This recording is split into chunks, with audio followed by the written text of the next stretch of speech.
Ang sarap. Panalo.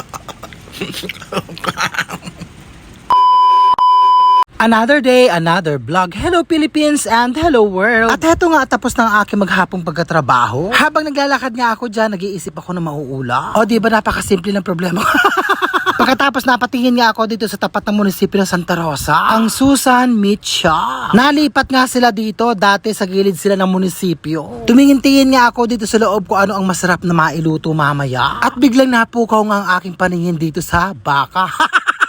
Parang gusto kong magluto ng baka ngayon. Total bagong karga yung gasol ko, kaya okay lang. Kaya malakas ang loob ko magluto ng ganito. Kahit na matagal na pakuluan, okay lang. At heto nga ang aking kinuha. O hulaan nyo na kung anong iluluto ko mamaya. At matagal ko na ang balak iluto to, kaya lang nadidili. At minsan nga tinatamad ako. So ngayon matutuloy na, ganon.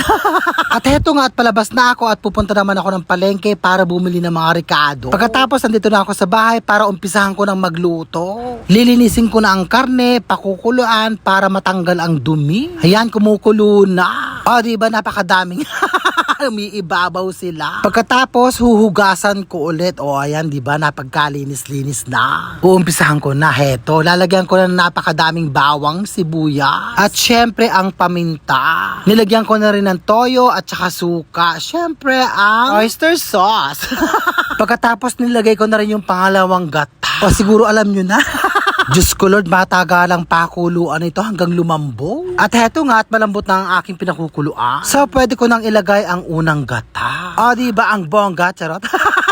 So heto nga at pakukuluan ko uli para bonggang-bongga ang lambot ng karne. Patutuyuan ko siya hanggang sa magmantika. At heto na nga at malapit na siyang maluto. Mukha ngang napakasarap, hindi ko pa siya tinitikman. Pagkatapos nilagay ko na ang patatas para kay Maro. Baka hanapin niya. Heto na nga, sobrang lapit ng maluto.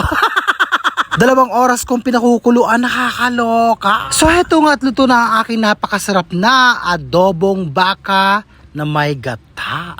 Grabe, napakasarap. Pagkatapos may taba-taba pang konti, nakakalo. O mangan! Ganda ng pagkakaluto, oh. Nagmamantika siya, oh. Sarap. Oh.